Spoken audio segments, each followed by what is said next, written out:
आज मैं आपको एक ऐसी सूरत के बारे में बताने जा रहा हूँ जो मेरे इमाम हुसैन रज़ी अल्लाह ताला अन्हु ने शहादत के बाद जब आपके सर अनवर को दमिश्क के बाज़ारों में फिराया जा रहा था, 3 दिन तक आपके सर अनवर को नेज़े की नोक पर दमिश्क के बाज़ारों में फिराया गया। और मेरे इमाम ने जो उस वक़्त जब आपका सर अनवर नेज़े पर था, उस वक़्त भी आपकी ज़बान अनवर से कुरान मजीद की तिलावत की आवाज़ आ रही थी। तो उस वक़्त मेरे इमाम अली मकाम ने कुरान की जिस सूरत की तिलावत की, आज मैं उसके बारे में बताऊंगा। और ये सूरत 9 और 10 मुहर्रम के दिन जिस घर में पढ़ी जाए उस घर का बच्चा बच्चा अरबपति बन जाता है। उस घर में पूरा साल रिज़्क़ की कमी नहीं आती, कभी फाका नहीं आता, तमाम बीमारियां उस घर से ख़त्म हो जाती हैं। वो बड़े किस्मत वाले होते हैं जो ये सूरत 9-10 मुहर्रमुल हराम के दिन अपने घर में पढ़ते हैं या बच्चों से पढ़वा लेते हैं। बहुत ही आसान सा अमल है, बड़ी आसान सा तरीका है। जो शख्स चाहता है कि पूरा साल हर गम से मेरी हिफाजत हो जाए, हर परेशानी से मेरी हिफाजत हो जाए, हर दुख से मेरी हिफाजत हो जाए, हर आने वाली मुश्किल मेरे लिए आसान हो जाए, मेरे घर से रिज़्क़ का फाका, रिज़्क़ की तंगी हमेशा के लिए ख़त्म हो जाए, उस शख्स को चाहिए ये सूरत पढ़ने का एहतमाम अपने घर में ज़रूर कर लें। अगर आप अपने घर में रहते हैं तो घर में ये सूरत पढ़ लें, किसी और जगह रहते हैं तो तसव्वुर करके अपने घर का ये उसी जगह बैठकर अपने घर में ये सूरत पढ़ने के बाद तसव्वुर में फूंक मार दें। इंशाअल्लाह इस अमल की इतनी तासीर है, इतनी ताकत है, क्योंकि ये ऐसी सूरत है जिसके बारे में इमाम हुसैन रज़ी अल्लाह ताला अन्हु खुद फरमाते हैं कि जो शख्स ये सूरत पढ़ता है अल्लाह ताला उसको तमाम फितनों से महफूज फरमा लेता है। और सबसे बड़ा फितना जो है वो दज्जाल का फितना है। और आप फरमाते हैं अल्लाह ताला उसको दज्जाल के फितने से महफूज फरमा लेता है। और ये सूरत ऐसी है कि अगर कोई बंदा इसको पढ़ लेता है तो कर्ज़ की अदायगी में आसानी हो जाती है। अल्लाह ताला इस सूरत के पढ़ने वाले की ऐसी गैबी मदद फरमाता है, क्योंकि ये सूरत उसके प्यारे ने और जिसने अपना करबला की सरजमीन पर सब कुछ तन मन धन सब कुछ अल्लाह के रास्ते में कुर्बान कर दिया था, उन्होंने ये सूरत नेज़े पर चढ़कर भी पढ़ी थी।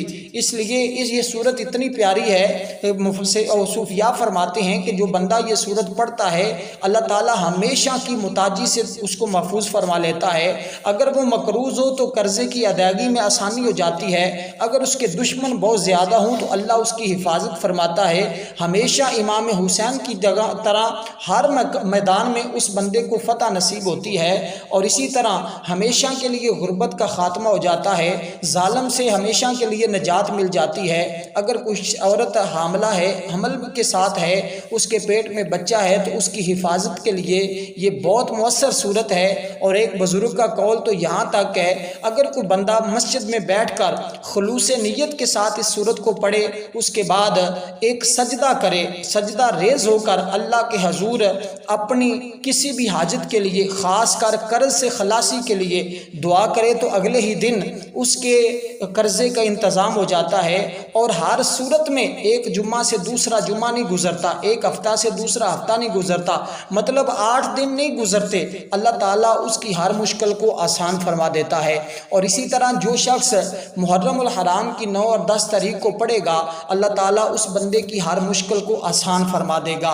और मैं आपको बता रहा था कि इमाम अली मकाम इमाम हुसैन रज़ी अल्लाह ताला अन्हु ने इस सूरत की तिलावत नेज़े की नोक पर भी करके बताया कि कुरान की तिलावत किसी हाल में ना छोड़ना और रब की बारगाह में सजदा किसी हाल में ना छोड़ना। जान जाती है तो चली जाए, सब कुछ कुर्बान करना पड़ जाए, लेकिन ईमान को ना जाने देना, कुरान को ना जाने देना। कुरान के साथ, नमाज के साथ, सजदों के साथ अपनी पेशानियों को हमेशा तर रखना, कुरान की तिलावत से अपनी ज़बान को हमेशा तर रखना। दुनिया में भी इज़्ज़त मिलेगी, कल क़यामत के दिन भी इज़्ज़त मिलेगी। इसलिए दोस्तों बड़े अहम दिन हैं, बड़ी सुहानी घड़ियां हैं। आप भी अपने घरों के अंदर ज़रूर इमाम हुसैन की नियाज़ का भी एहतमाम करें और साथ है इस सूरत का पढ़ने का भी ज़रूर एहतमाम करें। मैं आपको बता दूं, बहुत नहायत कीमती अमल और कीमती बातें आपको बता रहा हूं, और इन बातों को और इस अमल को ज़रूर मुकम्मल सुनकर समझ कर कीजिएगा। इंशाअल्लाह आपकी नस्लें आबाद हो जाएंगी, आपका मुकद्दर संवर जाएगा, आपकी ज़िंदगी संवर जाएगी, आपके हालात बदल जाएंगे।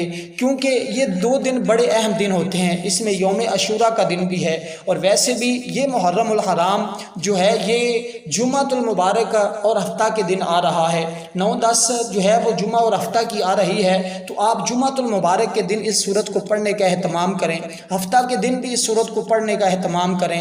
हर साल इस अमल को किसी कापी पर महफूज कर लें और आगे अपने दोस्त अहबाब तक भी ज़रूर पहुँचाएँ जो इस वक्त मुश्किलात का सामना कर रहे हैं, परेशानियों का सामना कर रहे हैं, उन तक भी ये पैगाम और ये सूरत ज़रूर पहुँचाएँ ताकि वो भी इस सूरत को पढ़कर अपने मुकद्दर को संवार सकें, अपनी मुश्किलों को आसान कर सकें, अपनी हाजतें अल्लाह की बारगाह से पूरी करवा सकें। क्योंकि इमाम अली मकाम की शहादत तारीख़ के अंदर ऐसी शहादत है कि इस जैसी शहादत ना इससे पहले हुई और ना क़यामत तक कोई और शहादत हो सकती है। क्योंकि इमाम अली मकाम के बारे में आका अलैहिस्सलाम ने खुद फरमाया कि जब हज़रत इमाम अली मकाम इमाम हुसैन रज़ी अल्लाह ताला अन्हु की पैदाइश हुई, आपकी विलादत हुई, तो साथ ही आका अलैहिस्सलाम ने उनकी शहादत के बारे में आगाह फरमा दिया। हज़रत उम्मे सलमा रज़ी अल्लाह ताला अन्हु बयान फरमाती हैं कि आका अलैहिस्सलाम ने फरमाया कि जबरील अमीर ने मुझे अभी अभी इत्तलाह दी है कि मेरा फ़र्जंद सरे ज़मीन फ़रात में शहीद किया जाएगा। मैंने जबरील से कहा कि उसके मक्तल की मट्टी ला कर दिखाओ। बस ये वो मट्टी लाए, फिर वो मट्टी हज़ूर अलैहिस्सलाम ने उम्मे सलमा रज़ी अल्लाह ताला अन्हा को दी और फरमाया कि जब ये मट्टी खून में बदल जाए तो समझ लेना मेरे बेटे को कत्ल कर दिया गया है, मेरे बेटे को शहीद कर दिया गया है। उम्मुल मोमिनीन हज़रत उम्मे सलमा रज़ी अल्लाह ताला अन्हा बयान फरमाती है कि इस मट्टी को शीशी में डाल लिया। जब इमाम अली मकाम अर्ज़ करबला में शहीद हुए तो वो मट्टी मदीना पाक में खून बन गई थी और जब मैंने वो मट्टी देखी तो मुझे पता चल गया कि आज इमाम अली इमाम हुसैन रज़ी अल्लाह ताला अन्हु को शहीद कर दिया गया है। तो इस तरह से वो फरमाती हैं कि दोपहर का वक़्त था, मैं अपने घर में सोई हुई थी और हज़ूर अलैहिस्सलाम मेरे ख्वाब में आए। आका अलैहिस्सलाम का सर मुबारक गर्दालूद था। मैंने हज़ूर की बारगाह में अर्ज़ की, या रसूलल्लाह सल्लल्लाहु अलैहि वसल्लम, इस तरह इस हाल में कैसे आना हुआ?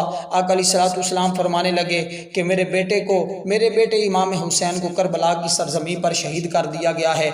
और बड़े दर्दनाक ये शहादत हुई और इमाम अली मकाम ने अपने छोटे छोटे बच्चों को अल्लाह के रास्ते में कुर्बान किया और इमाम अली मकाम के सर मुबारक को 3 दिन तक दमिश्क के बाज़ारों में घुमाया गया।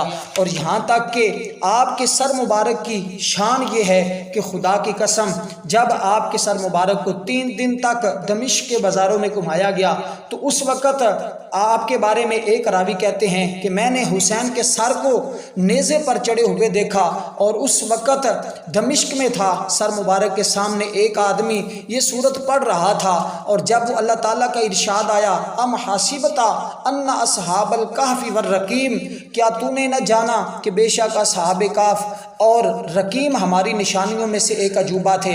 इस आयत पर वो पहुँचता है तो बिलाशुबा इमाम अली मकाम इमाम हुसैन रज़ी अल्लाह ताला अन्हु के सर मुबारक से आवाज़ आती है और कुरान की तिलावत की आवाज़ आती है और आप ये कह रहे होते हैं असहाबे काफ के बारे में कहने वालों, मेरा कत्ल किया जाना और मेरे सर का नेज़े पर उठाया जाना ये उससे भी अजीब तर है। और इमाम हुसैन का कत्ल किया जाना, आपके सर अनवर को तन से जुदा करके नेज़े पर चढ़ाकर दमिश्क के बाज़ारों में फराया जाना, यह असहाबे काफ के वाक़े से भी कई अजीब तर है। इसलिए दोस्तों, जो लोग भी ये सूरत काफ अपने घर में पढ़ने का एहतमाम करेंगे, जो तरीका अभी मैं आपको बताने वाला हूँ, इस तरीके के मुताबिक इंशाअल्लाह ताला जो कुछ बताया है पीछे मैंने, इंशाअल्लाह रब्बे कायनात ज़रूर सदका हुसैन का, सदका शुहदाए करबला का उनको खाली दामन नहीं भेजेगा, उनकी झोलियाँ आज भर देगा। इसलिए दोस्तों, कई अरसा गुजर गया, आज भी मेरे इमाम हुसैन का नाम जिंदा है, ताकि क़यामत जिंदा रहेगा। सब दोस्त हबाब एक बार कमेंट में ये ज़रूर लिखिएगा, हुसैन जिंदाबाद है, हुसैन जिंदाबाद है, यजीद मुर्दाबाद है, यजीद मुर्दाबाद है, हुसैन जिंदाबाद है, हुसैन जिंदाबाद है। जो इमाम अली मकाम से मोहब्बत करने वाले हैं वो ज़रूर ये अल्फाज लिखेंगे और अपनी मोहब्बत का सबूत देंगे। दोस्तों, मैं आपको बता रहा हूँ कि आपने 9 और 10 मुहर्रमुल हराम के दिन ये सूरत काफ आपने कितनी बार पढ़नी है, किस तरह पढ़नी है। आप अपने घर में सब लोग मिलकर भी पढ़ सकते हैं और एक शख्स भी पढ़ सकता है। और फिर इसके बाद आपने क्या करना है ये भी मुकम्मल समझिएगा। अगर कुछ न्याज का एहतमाम हो जाए कुछ कुछ चीज़ का इंतज़ाम हो जाए, लंगर का इंतज़ाम हो जाए तो फाबिया, अगर नहीं भी तो आप वैसे भी इसको सिर्फ एक गिलास पानी के ऊपर भी पढ़कर अपने सब घर वालों बीवी बच्चों को पिला दें। अगर आप घर में नहीं तो आप तसव्वुर में घर के ऊपर भी दम कर दें और बच्चों के ऊपर भी दम कर दें। और इसके अव्वल आखिर आपने दुरूद इब्राहीम जो हम नमाज के अंदर पढ़ते हैं, इसमें हज़रत इब्राहीम अलैहिस्सलाम का जिक्र है, हजूर की आल का जिक्र है, हजूर की औलाद का जिक्र है। आपने ये दुरूद पाक अव्वल आखिर 9 बार पढ़कर, और जब 10 मुहर्रम को पढ़ें तो 10 मरतबा अव्वल आखिर दुरूद पाक पढ़ना है। जब 9 मुहर्रम को पढ़ें तो फिर आपने ये सूरत 9 बार पढ़नी है, अव्वल आखिर 9 बार दुरूद पाक पढ़ना है। सब मिलकर भी एक एक दफ़ा पढ़ सकते हैं और एक बंदा अकेला भी पढ़ सकता है। ये सूरत काफ है, अव्वल आखिर 9 बार 9 मुहर्रम को, और 10 मुहर्रम को अव्वल आखिर 9 मरतबा दुरूद पाक के 10 मुहर्रम को अव्वल आखिर 10 बार दुरूद पाक के साथ 10 मरतबा ये सूरत पढ़नी है इंशाअल्लाह ताला। उसके बाद हर जुम्मतुल मुबारक को सिर्फ एक मरतबा ये सूरत पढ़ लिया करें और सारी ज़िंदगी परेशानियों से महफूज हो जाएंगे।